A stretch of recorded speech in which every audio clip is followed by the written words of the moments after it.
Hej YouTubers, ElectroTouch her med en lille tutorial på, hvordan man laver en hjemmeside med HTML-kodning. For det første skal vi åbne HTML ved at skrive HTML. Og så skal vi lave en, der hedder head. Det er sådan ligesom starten på det hele. Og så skal vi have titel. Og titel gør, at det fanblad, hvor hjemmesiden er åben i, der vil det stå et navn i, eller en tekst, som du så selv kan bestemme. Så der skal vi skrive titel, og så skriver vi, hvad det er, vi gerne vil have til at stå. Så vi gerne vil stå ElectroTouch. Så skal vi lukke den igen. Og for at lukke en kommando, for eksempel den titel der, så skal vi lave et skråstreg, før vi skriver titel igen. Det er ligesom en form for aflukningskommando, eller ja, bare luk kommando. Så skriver vi titel igen, og så skal vi lukke head. Det gør vi bare ved at skrive skråstreg head. Og nu skal vi sådan til selve hjemmesidens design og tekst og alt, der skal være på hjemmesiden. Og den hedder body. Og inde i den, der kan du skrive alt, hvad du har lyst til. For eksempel, nu vil jeg gerne have, at der skal stå velkommen til en hjemmeside. Så laver vi, kan vi bare skrive velkommen til min hjemmeside. Yes. Og så lukker vi body igen. Og så har vi teksten, vi gerne vil have ind på. Og for så selve luk hele luk det hele, så skal vi bare skrive skråstreg HTML igen. Så har vi ligesom en aflukning af selve HTML-kodningen. Og når vi har gjort det, skal vi gemme den. Og der var altså tekstdokumenter, der skal vi sætte til alle filer. Og så vil vi skrive, hvad den skal hedde, og jeg kalder den for index.html, fordi at det er selve index, det er det første din hjemmeside vil gå ind på, når du åbner den. Og den gemmer vi bare på skrivebordet, eller hvor vi nu kan have den henne.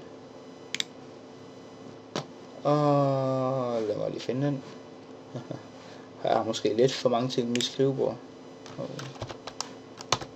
Der var den. Tag lige med den.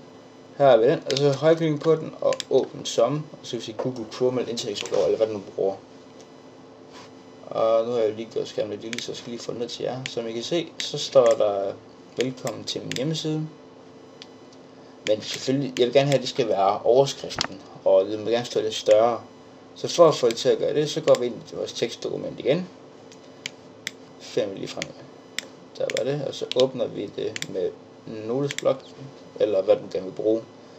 Og jeg vil gerne have, at teksten skal være centreret, så ovenover tekst, der skriver vi center, og nedenunder igen, så lukker vi center. Og det er centreret sådan set hjemmesiden, så gemmer vi bare den, går tilbage til hjemmesiden, og trykker F5 for at genlæse hjemmesiden, og så står teksten i midten. Og som sagt, jeg gerne have, at man skal lidt større, så kan man skrive H1, H3 eller H1, nej, altså H1, H2 eller H3 eller videre op til 7, tror jeg det er. Og det bestemmer sådan størrelsen af teksten. Så nu prøver vi H1. Og så skal vi lukke den igen. Gemmer vi. Går tilbage til hjemmesiden. Trykker F5 for at genlæse. Og så kom den store tekst. Og for at vise jer, hvad det er, jeg mener med, at det bliver større og mindre, det ved jeg nok godt. Men bare et eksempel der, hvis nu skriver H3 i stedet for H1, var det bare 1 eller 1 tal til 3 taler. Gemmer vi igen. Går tilbage til internet. Og refresher. Og så bliver det, så bliver teksten mindre, men stadigvæk sådan mere fremhævet i kraftig sort. Og det er sådan kort sagt, hvordan man laver en hjemmeside, og i min næste tutorial viser jeg, hvordan man laver links til andre sider, og hvordan du laver det design. Så tak fordi I så med, og husk at subscribe og comment, og selvfølgelig rate og alt det der. Vi ses næste gang. Hej.